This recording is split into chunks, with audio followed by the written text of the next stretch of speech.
period of time, along with proposals of financing those itemized issues within the budget.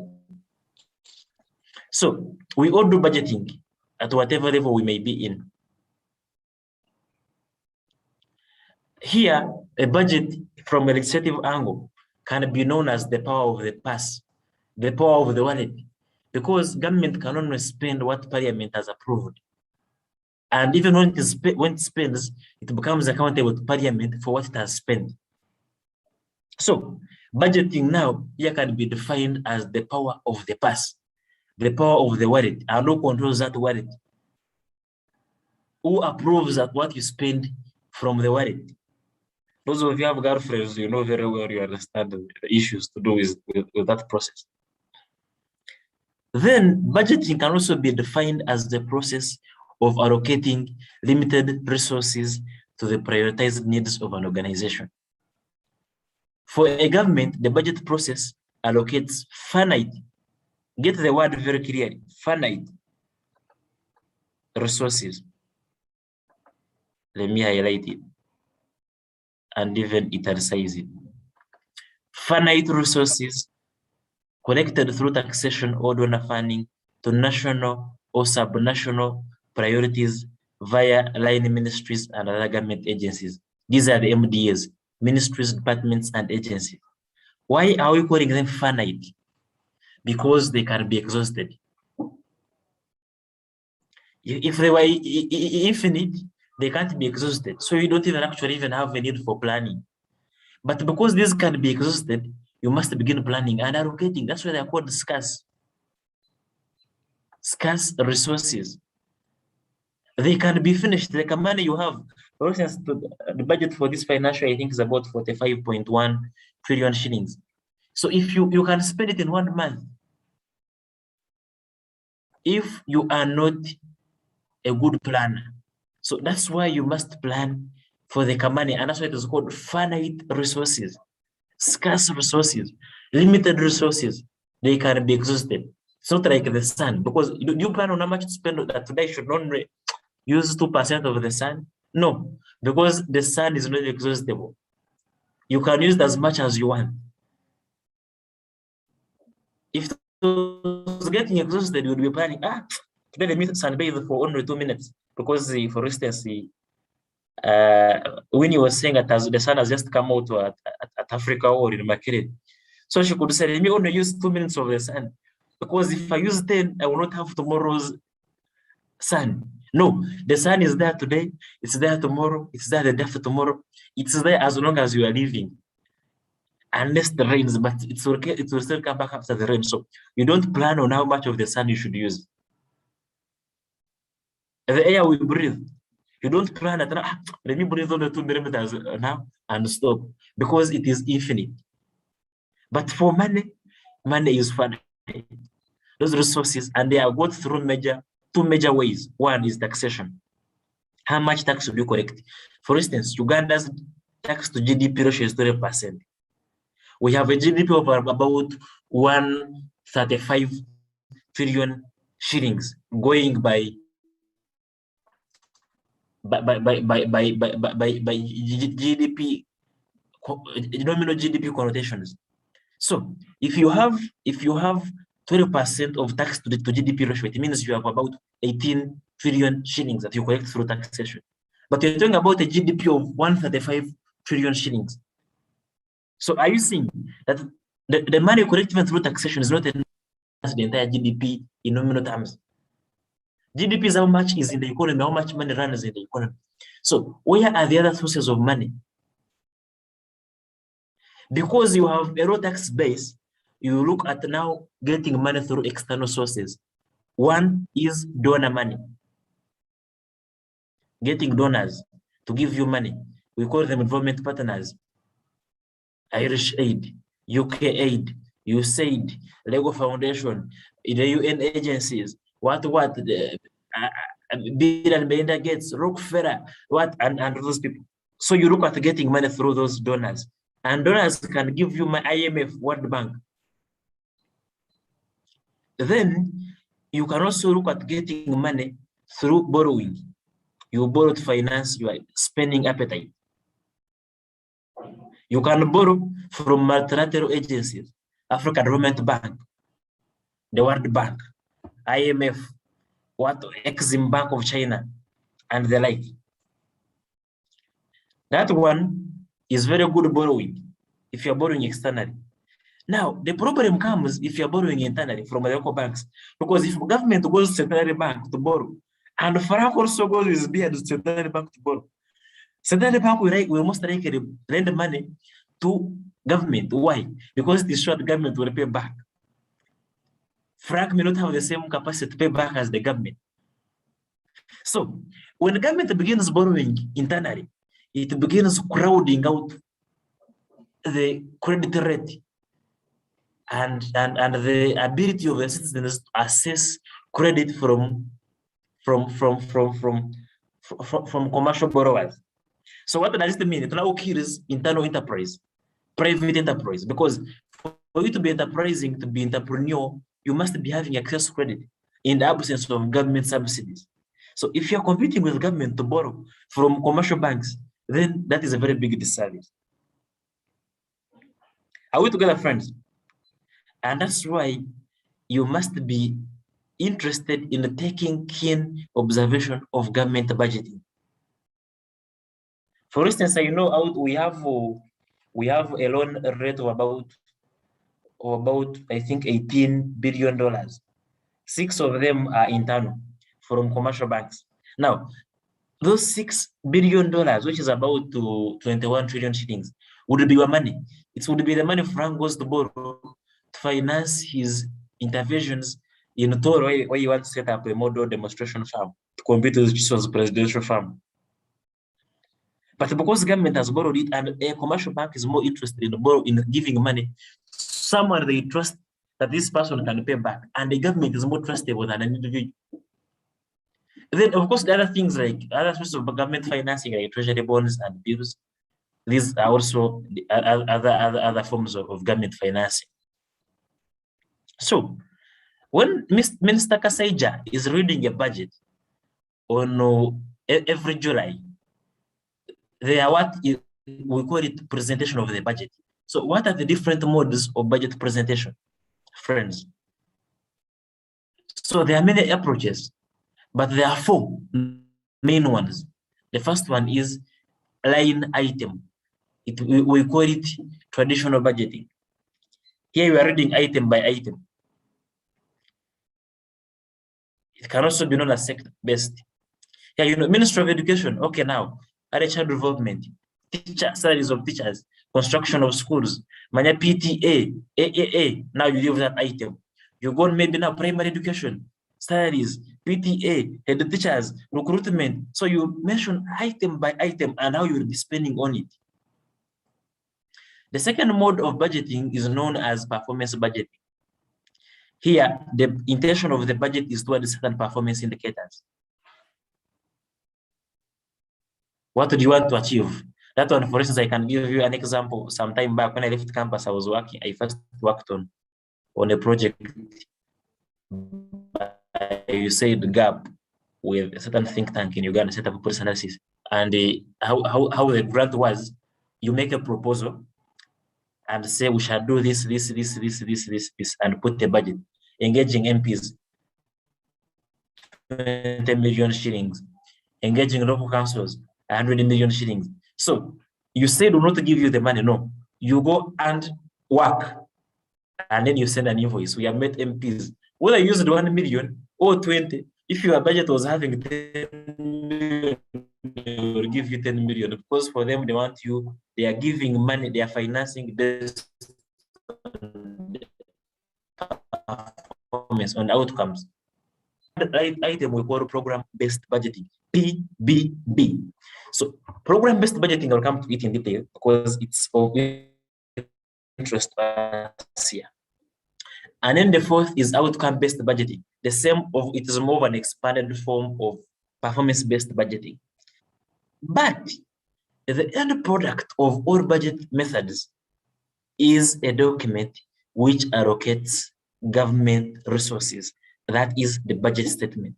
that comes out each financial year, and Parliament approves it and is read by the Minister for Finance before Parliament and the President. Who is, by the way, also I should make this clear to you that the Minister for Finance is the President. I don't know if you are aware about it. The Minister for Finance, Planning and Economic Development is the President of Uganda. He delegates those powers to the person you see there. That's why the budget is read on behalf of the President. I don't know if you knew that. A budget is read on behalf of the President because the de facto Minister for Finance is the President. The one you see there, Kajura or Kasaija is a de jure Minister for Budgeting. I mean for finance.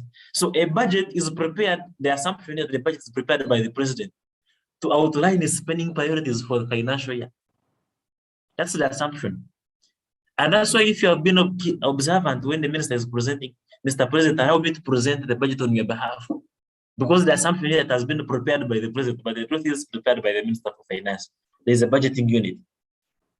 So initially, Uganda was using line item or traditional budgeting methods because it is simple and easy as operations. You know, item this earth units want to construct Marago. So what does construction mean? Buying bricks, 10 million, buying this, buying labor, this. So you put items and it becomes easier to prepare and it's very simple to use. In line-based budgeting, expenditure is based on historical expenditure and revenue data. This method budgets by organizational unit and is consistent with institutional hierarchies and responsibility in organizational units. The head teacher, this is office takes this amount of money. The DOS, his office takes this amount of money. Head of department, like that. So you follow the hierarchies and responsibilities. State House, this amount of money. So State House, now you get dividing office of the president, office of this, office of that, office of that.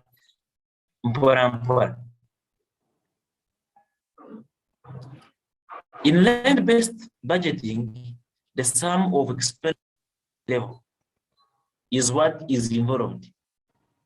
But then, line-based budgeting is prone to a lot of corruption, and figures can be hidden there. So when Uganda adopted the national improvement plan, which began in this financial year, 2021-2022. So what is progress budgeting? These are the 18 programs of Uganda. You can unmute and talk to us. What are the 18 programs of Uganda from the National Improvement Plan 3? You can mention a few. Feel free. Because we are talking with advocates, you're talking with policy people.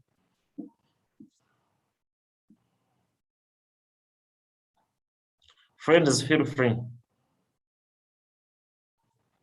Unmute and take us through some of the programs in Uganda's National Development Plan 3 where budgets are attached.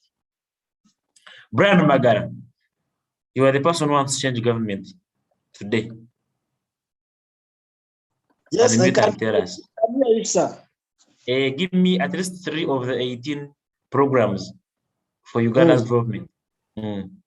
For Uganda's development plan. Infrastructure. We have education. Agriculture. You have which one? Infrastructure, education, agriculture, health, and governance. Yes.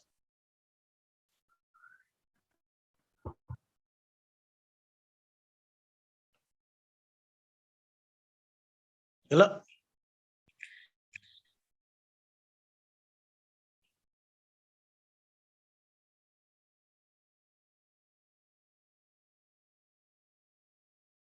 Brother, there is a trial. There is a trial here. If you had been very right, I would have given you my data refund. Governance, yes, good. Now, thank you.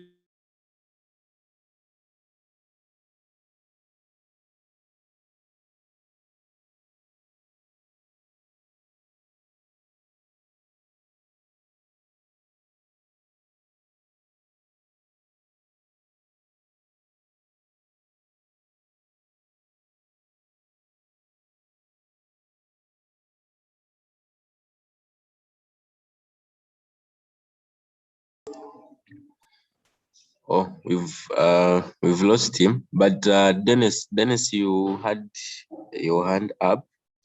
You can unmute and you are.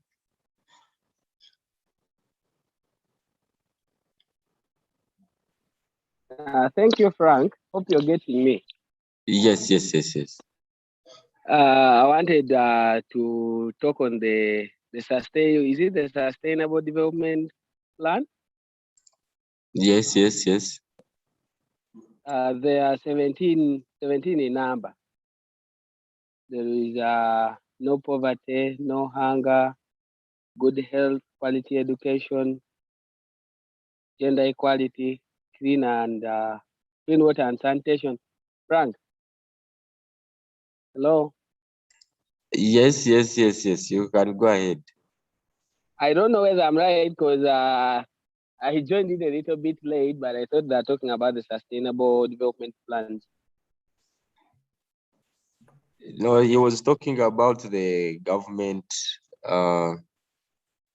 priorities, but still, if you're talking about the sustainable, still it is fine. But he's back. He can rephrase his question so that you get it since you came in late. I was asking. Yes. I was asking, what are the 18 programs in Uganda's NDP? NDP, Because you're talking about program-based budgeting. Yes. Hello. Yes, hello, we can hear. Seems I'm not getting you people. Okay, it is fine. It's fine. Now, in 2021, actually 2020, with the adoption of program-based budgeting, Uganda classified its priorities in 18 programs. One is human capital development, which brought together health, education, social and child protection, and things to do with employment and all that. Like, of course, there's one on governance, there's one on security, mindset change, infrastructure, as my brother Brian has said, and the like. So there are 18 programs. So the budget of Uganda has 18 areas, 18 programs where money is being apportioned. So under human capital development, that's why you find education, health, social protection, things to do with the employment, skills development, and all are captured under human capital development. So if you want to begin influencing, look there. Are we together? Look in the budget and go for human capital development. What is the state planning under human capital development? Because it tackles most of the issues that affect young people. So we have 18 program areas, but the central one of focus to youth should be human capital development program area. It has its program implementation action plan, PIAP. It should be vast with those things. When you go and you're beginning to review the medium-term expenditure framework, which details how much government will be spending for the next 5 years, you should be able to go and look through it and begin knowing how much is going into human capital development and in the areas of interest. Because education is of interest to young people, health is of interest to young people, social protection is of interest to young people, skills development is of interest, employment is of interest to young people, sports and the like. It is in human capital development program area. In the budget, you will go there, it will be there. That's the heading under it. There are 18 priority program areas: governance, human capital development, infrastructure, agriculture, and the like. You can Google them and get the 18 of them. So why budgets? Why should we have interest in budgets? Why, as young people, should you have interest in budgets? So there are 3 objectives of public expenditure management. And this public expenditure management is talking strictly about the aspect of budget. 1 is to maintain aggregate fiscal discipline. This is binding expenditure ceilings at aggregate level and by individual spending entities. So you know what, security, you cannot go beyond this threshold for you to spend. Parliament, you cannot go beyond this threshold for you to spend. To maintain aggregate fiscal discipline. That's the first objective of public expenditure management or budgets. 2 is allocate available resources according to government priorities. So if the priority of government today is elections, and they begin allocating too much money there, you should be able to know, is this the right priority for us to have? And 3 is to promote the efficient delivery of social services. Because to deliver social services, to create the welfare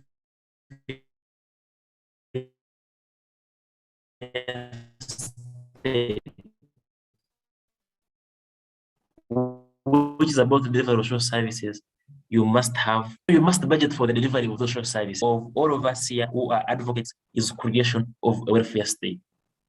So there is a cycle which begins from planning, budgeting, revenue expenditure, and then you have financial reporting, you have audit, and what?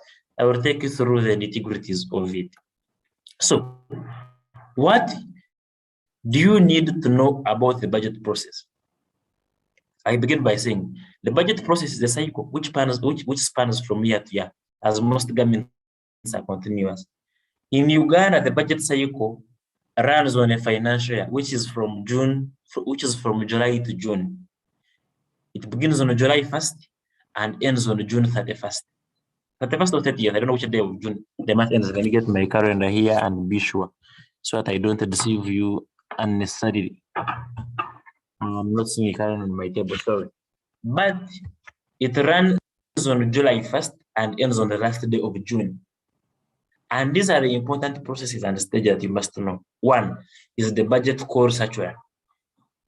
This is a statement from the Ministry of Finance. It provides indicative spending ceilings for various sectors or programs for this case, because we're in a program-based budget. So you must know when it is issued. It is normally issued between September to October. So when you have the budget call circular, you can look through it and already know where are we putting our priority areas for advocacy in budget for this budget that's going to come out. Are we together, friends? Let me be sure I'm not alone and I'm training myself. No, we are there, sir. Okay. Okay, no, training yourself is not good. You go to heaven and God asks you, so did you train? You say, I had rest there, I had Winnie, I had Frank, I had Brad. God says, no, they were not there, they were in the garden. God fear. And I don't want to go there, I fear that thing. No, we are there. The second thing, the second thing you need to know is the budget consultative workshop. This workshop seeks the views of all stakeholders, and civil society organizations are always called to be part of the budget consultative workshop. So if you're interested, you can position yourself to be part of those budget consultative workshops. The budget conferences happen also again between September, October, November. And they are always convened by the Ministry of Finance, Planning, and Economic Development. Then the sector working groups. Now they are changing from sector working groups to program working groups. So these intersectoral working groups meet variously, starting September up to the end of December. Why end of December? Be careful, because end of December we are expecting the budget framework paper to be presented before Parliament and the various ministerial policy statements. So the outcomes of the sector working groups are expected to feed into the interministerial consultations. So for instance, if under human capital development, we shall have, for instance, Ministry of Gender, Ministry of Health, Ministry of Education, Ministry of Public Service, and what meeting there. So You, under the different segments you belong to, can be part and influence the Ministry of Gender position on how much budget ceilings that are being given. So the interministerial consultations have a lot of feedback because they now inform the various ministerial policy statements that are made as a result of the budget framework paper. Then we have the Civil Society Forum on Budget. This one is a forum in the Ministry of Finance, and representation is via CSBAG. So you can be a member of CSBAG or go alongside CSBAG because it's the main position through which NGO, civil society, budget positions are taken.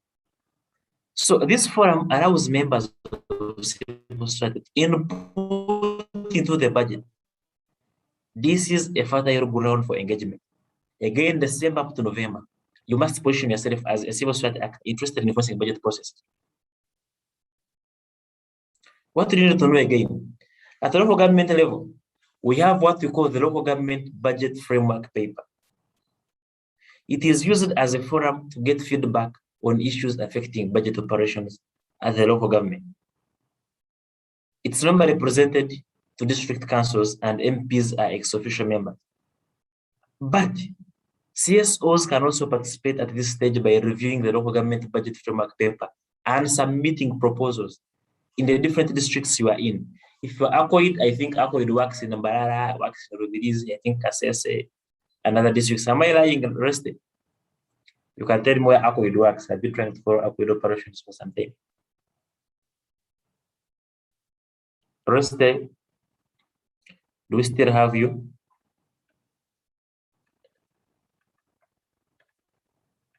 Okay, Rusty is in. I hope she will unmute and tell us all type.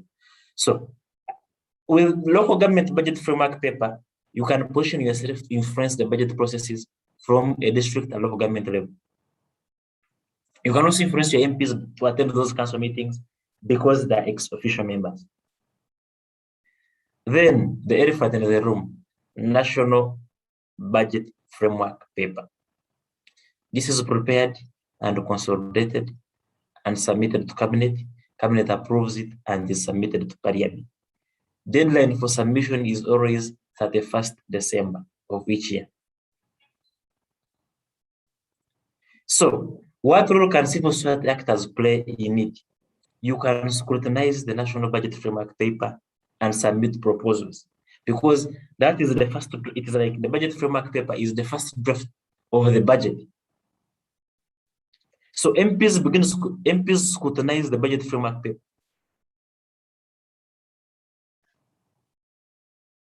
So if you want to harness the power of appropriation of parliament, you put emphasis on that process. But then there's also a budget cycle. Here there's a budget process and the budget cycle. The budget process, I've given you the term within the budget process. So what is a budget cycle entire? Any budget goes through 4 stages from preparation, approval, execution, to audit. The same way we talked about to policies. The change is always minimal. Preparation, what does preparation involve? Most cases, preparation is not public. It is done by technical people in the different ministries.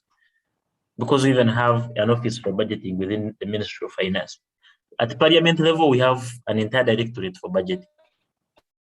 So the government may release a discussion document, as I have talked about, the budget code circular, or an overview of the budget, but generally the legislature and civil society have little direct access. Here, what you need are the connections now, the networks, for someone to someone is unmuted. Someone is unmuted. Susan, you're unmuted. Please mute yourself.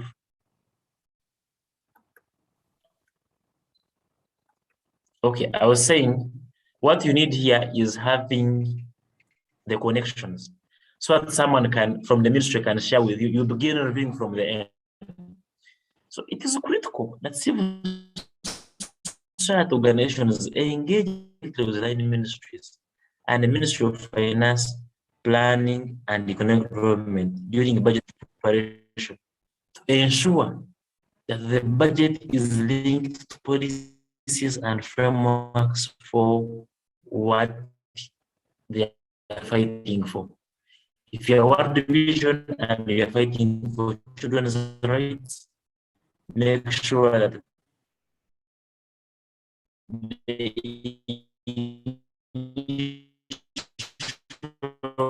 budget estimates are speaking that. If you're actually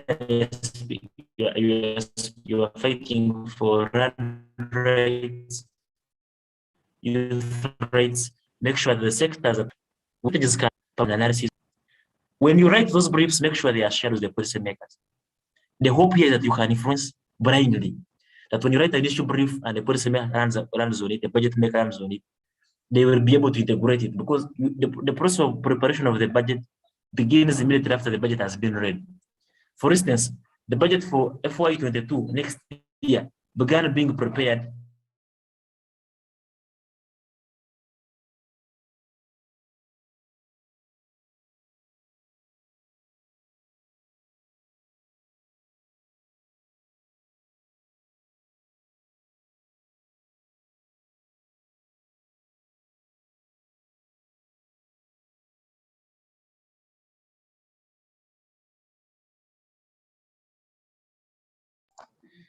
Let's give Prosper seconds to rejoin because his internet is it's not okay. It's not good. So we are sorry about that. Just a few seconds.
write issue briefs,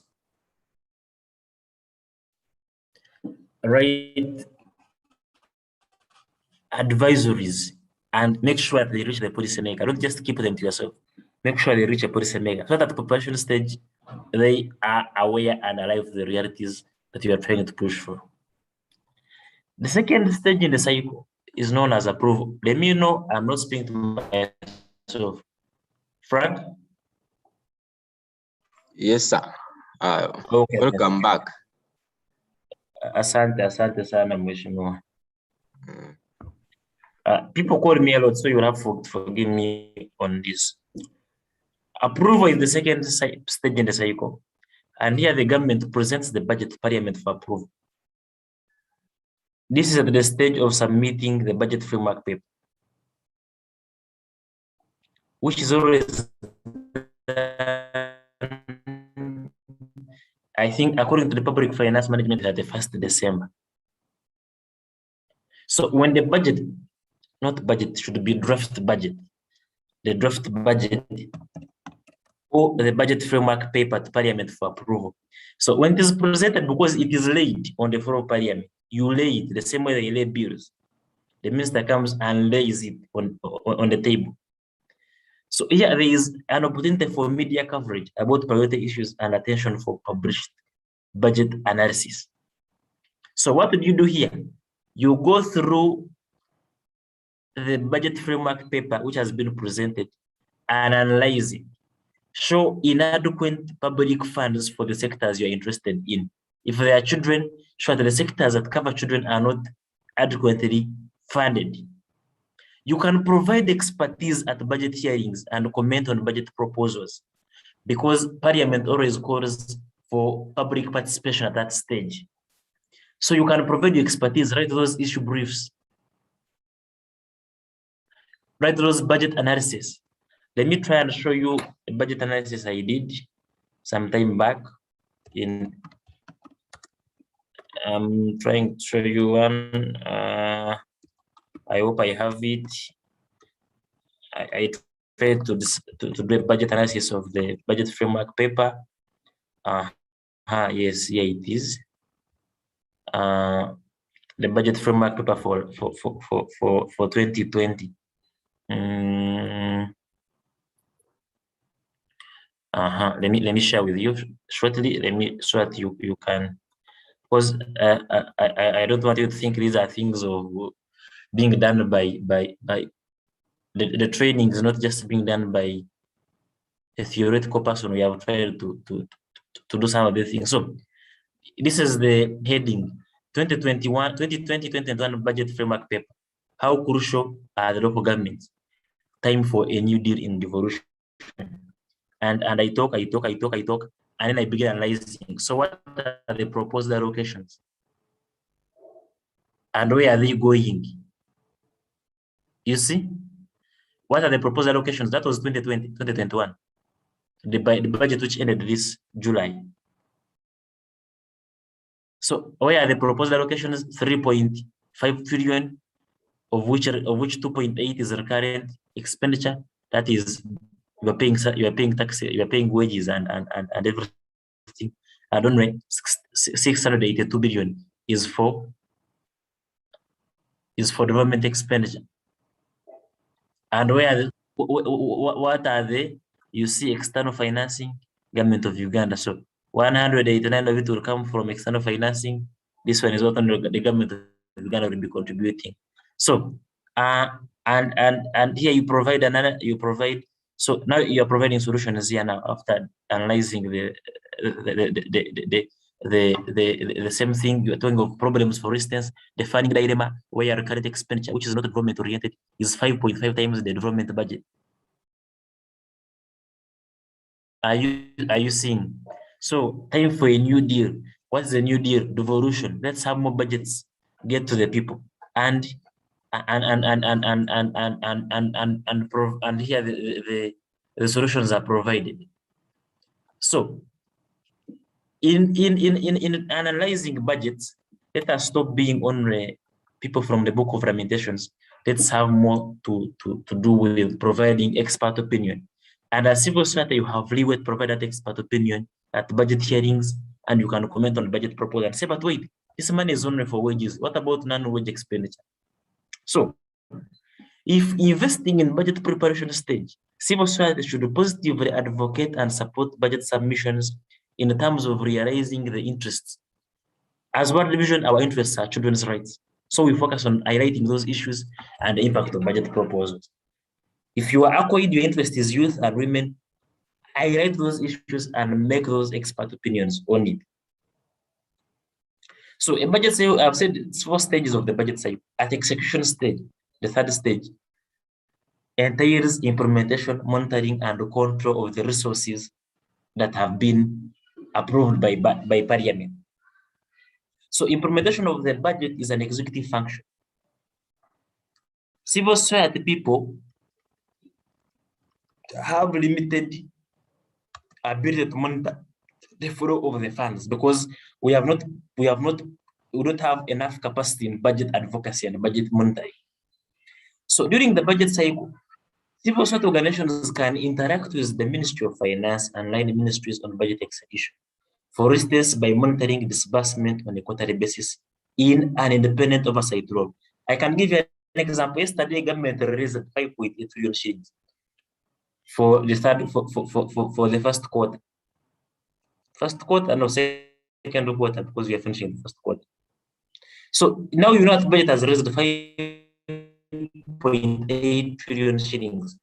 Where is that money going? And how do you begin playing an oversight role on it to monitor its execution and implementation?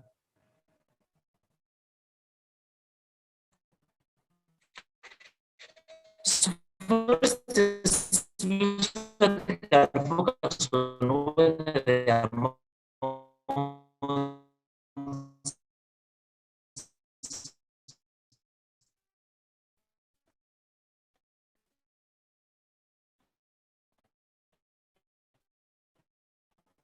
for specific projects such as child protection, foods, funds, or nutrition. You can do this through beneficiaries.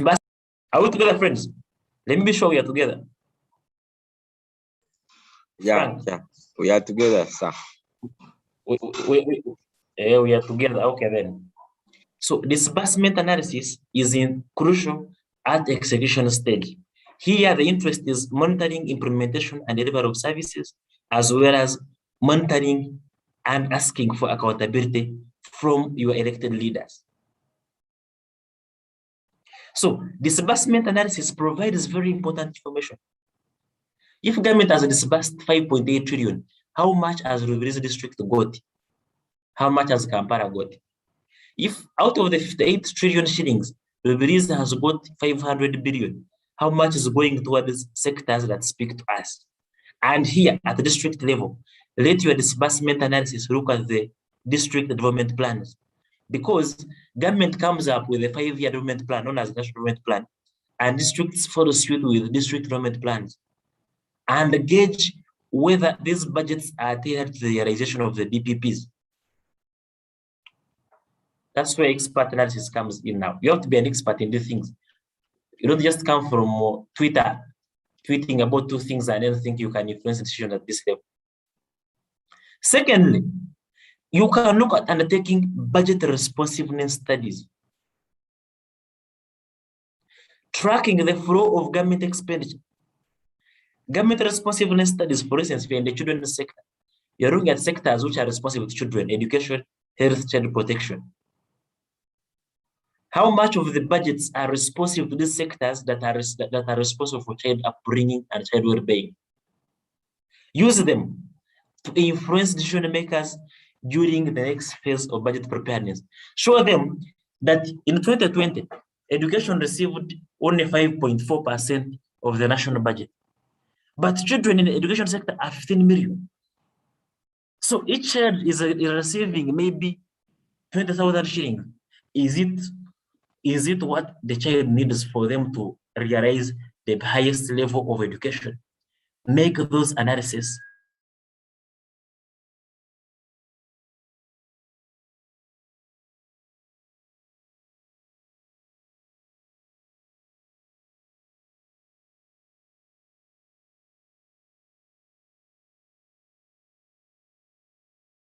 And expert opinions through buying the last stage. The initiatives, the Parliament and the Executive respond to findings of the reports. At Parliament level, you have the Public Accounts Committees, COSASE, and the rest. When available in a timely manner, all the reports often reveal poor expenditure practices, leakage, and procurement irregularities. So if you are a political NGO like Action Aid, you should use audit reports to inform budget formulation by identifying key weaknesses in the tender processes, above market price payments for inputs like self-financed vaccine. For instance, I can give you an example. In April, we provided vaccines for children under 1 year as one division to government, and they were costed at about 1 billion shillings. Just vaccines for children under 1 year. But you may find government again budgeting for the same vaccines that we provided to it, and they're showing that they have spent money on those vaccines. So you should be able to identify those weaknesses if you're doing audit. And then, of course, you should be advocating for appropriate changes so that the budget speaks to the common person and woman. You see, a budget is a statement of the government's intent to deliver service to the people. It is a statement of the government's policy direction on certain policy aspects, development, education, welfare, and the like. So a budget is very, very, very, very important. Now, there's this thing I did for one division, a guide to the local government budget process. It's just a simple infographic, and I felt it can guide you. I will put it in the manual for you to know which activity one, which is from August, September, the coding of the budget code circular. Who's responsible? The coding of the local government budget consultative paper. Who's responsible? It's a district cow. How do you engage? Item number 2, budget activity, and all those things. Who's responsible? It has people responsible for the different for the different activities. So you must be in a position to put yourself there to influence that process. For instance, from October, we are having the local government, the district releasing its budget code circular, which is shared with heads of department and lower local governments. Who's responsible? The budget desk in the CAO's office. You are having a local government budget framework paper and draft local government development plans being submitted to the budget desk. Again, heads of department, the Department of Education, Community Development, and everything. Go there, ask for information, and influence at that level. Local government planning and budget conference head, who's responsible? Local government. Local governments. The CAO's chairperson C5, go there.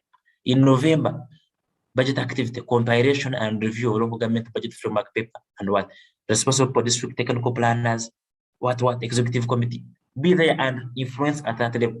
So I will put this small guide, which is an infographic. I did it for one division, but it can be customized for any other person to be able to influence at that level. Going forward, some approaches I would want to give you. Of course, we talk about budget analysis, evidence and data.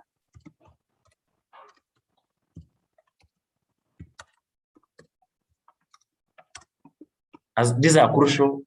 Now, I will give you a new thing, which we must learn as advocates. Most times we focus our advocacy on a budget, but the budget is an outcome of something we call the medium-term expenditure framework.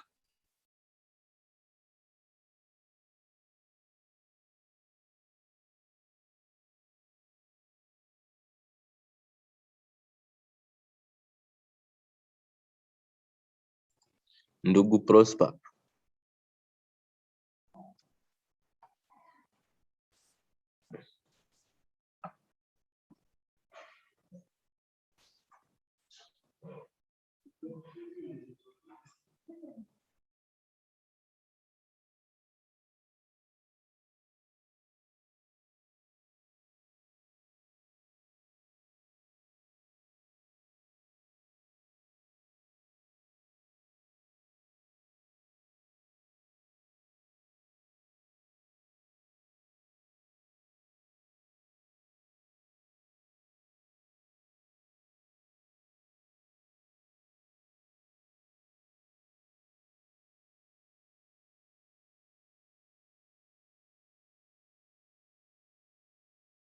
To take out to share just briefly what he thinks is meant by the term medium-term expenditure framework, or any other person. Just feel free to unmute and share.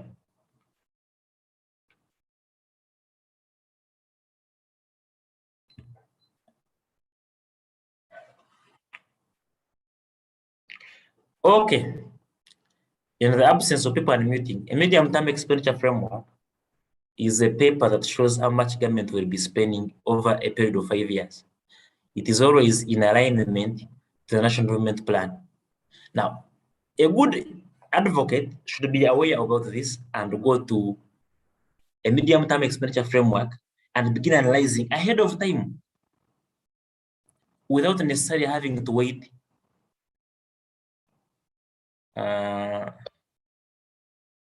Okay, sorry, sir, about that. Without having to wait for a budget framework ever to be released. Go and know how much will government be spending, for instance, on education in 2023. Now, that one gives you more time to plan and influence. We call it ex ante in policy. You begin influencing ex ante before it happens, X, then A, NTE. Because influence is two ways. You can influence post ante. The budget has been released and you're now influencing in what is existing. X, that is post ante. Ex ante, you are influencing before. That's one thing. Going forward, we should begin looking at influencing the DPs, development partners. These are donors. For instance, if government is put, we did a study last year as one division and showed that donor funding towards sectors to do with child protection.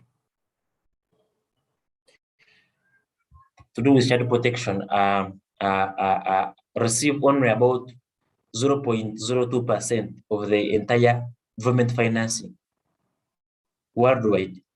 Now, this one makes the situation worse because also governments allocate, for instance, last year we were having on about 28 billion of a 45 trillion shillings budget going towards child protection. So if donors equally are not apportioning enough funds, then it makes the situation worse.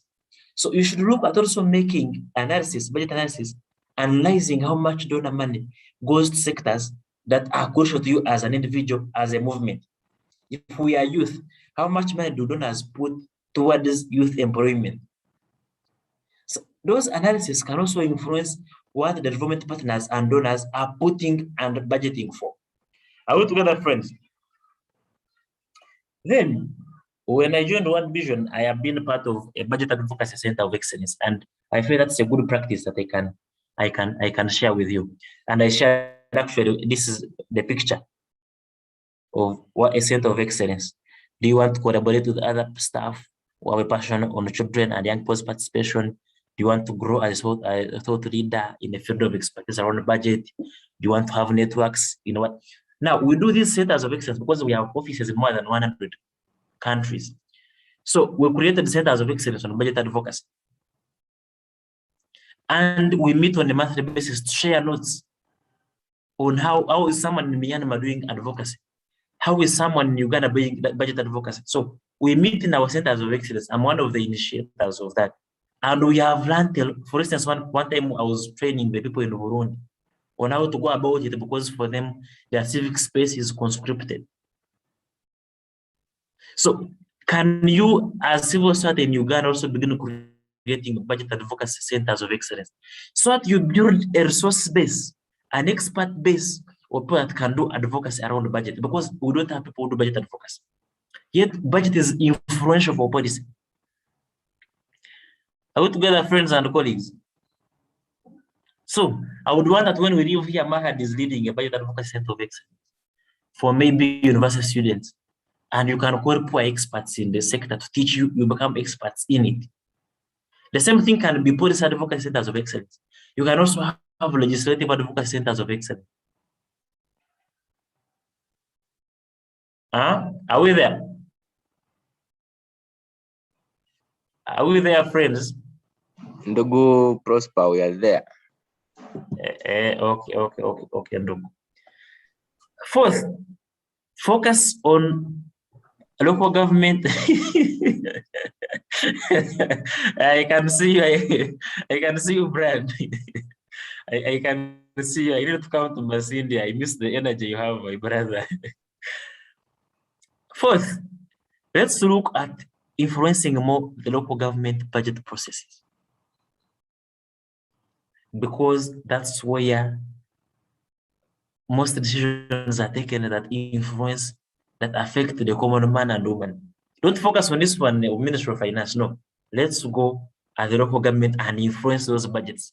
How are our local governments and sub-counties budgeting for sectors that affect us as a generation? So let's have more budget advocacy groups at the district level. In Masindi, let's have an RDP reading a budget advocacy group. In Vodisa, Vicent, let's have a budget advocacy group there. Let's have a budget advocacy center of excellence at the district level. Then trickle down sub-counties. And here, let's look at focusing on increasing local development, LED. If governments correct, local governments correct maybe 10 billion per year in taxes, how much do they allocate it throughout the sectors that affect you as a person, you as a young person, you as someone fighting for climate change? How are those allocations being reflected in the local taxation agreements? I mean, taxation plans. So, friends, I am Magara saying that you are attending budget conference in the Pakani sub-county. Great. Let's influence budgets at that very level. Thank you. I'm open to now submissions from other people. Thank you for listening to me. Submissions and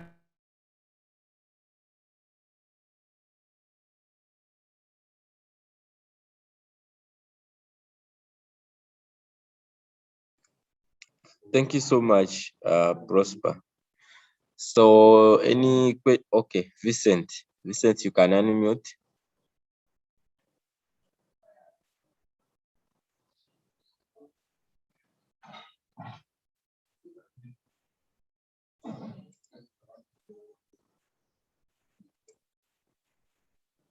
Vincent, you are unmute.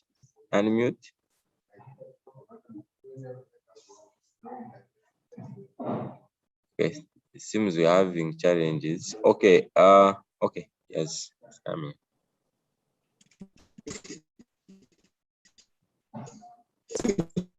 Yeah.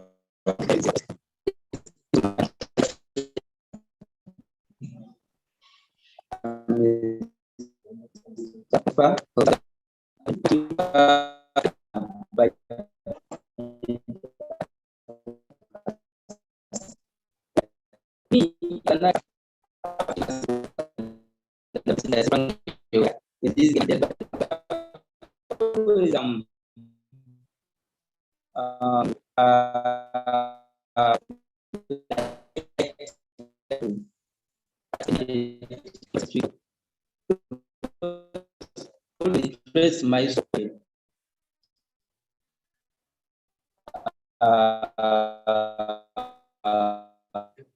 Vincent, you're breaking, and we hardly hear you.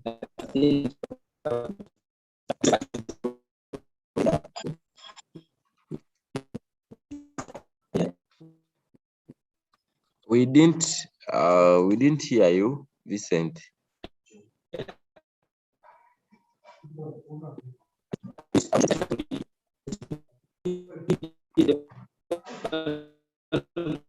Problem. You can just stop the video so that you can stop the video. Yes, can you hear me now? Yes, you leave the video. Hello? And then yes, you leave the video and then yes. I think the video has been the problem now. Now, so I was saying I've been in Masindi and I've always interested myself in attending district council meetings. But the challenge I realized when our lead facilitator was trying to debate, he emphasized that we could also influence like our MPs as ex-officials to come and attend these council meetings, like the budget conferences at the district level, maybe at the sub-county level, as the big elephant in the room. But the challenge has been when these budget conferences are ongoing at the council, at the district council, you hardly find these people on board. I wonder whether these people are given invitations or they are not aware of these arrangements. So my concern or the request to the lead facilitator is how do we bridge a gap in ensuring that these members of parliament, for instance, also take part in these budget conferences, because the idea is there's a presumption and assumption that these people are always busy. They have a lot of tasks. But and yet, in those budget allocations, some of these allowances, further allowances to visit their constituencies are catered for. I wonder why these people, they are not present at the time of district council budget conferences. I don't know whether they are not informed or, so how do we bridge that gap to ensure that whenever there's a budget conference, that and when people are trying to bring in proposals, expert views in the budget formulation, that these people are also involved. How do we bridge that gap? Thank you so much.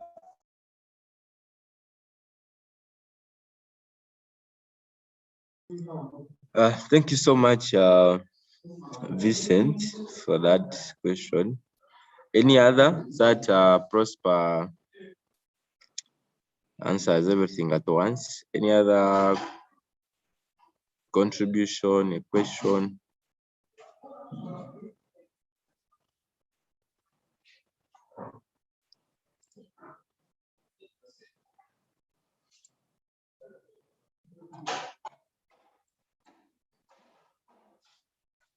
Sarah, Annette, Angela. Okay, Magara, go on.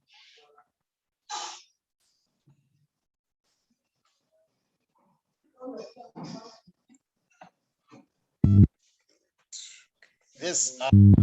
Good morning, everyone. This is Magala Brian. Mine is not. I'll just make a comment on it to be in form of a question. My question goes to Prosper. When it comes to budgeting, especially at local level, budgeting and council meetings, we the citizens or the community members and other development partners, you're supposed to be on board when these two activities are done. That is the budgeting process and the council process. But I don't know whether the Constitution or the Local Government Act mandates the community to attend these meetings, because I was in a certain district and I wanted to attend the council meeting, and the speaker told me that I'm not supposed to be in the meeting. I'm not supposed to be inside when they're discussing. I don't know whether the law provides for it, or it is just a public cry, or it is just a public opinion that we should be there. Thank you.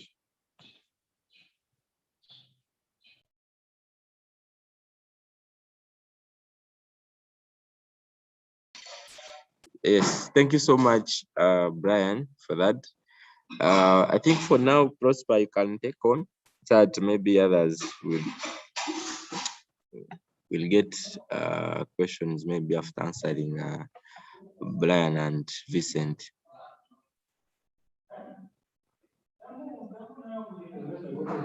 These questions, I want to answer them in the next session because it's about local government. Okay. Yeah, so I would propose a 30-minute break. Right. So that means we are starting at... I don't want to answer something and come into it the next session. So 30-minute break, please ensure you have tea. Ensure you have tea, and let's meet here at 25 minutes to 11. Next session will take about an hour, and by midday we should be out.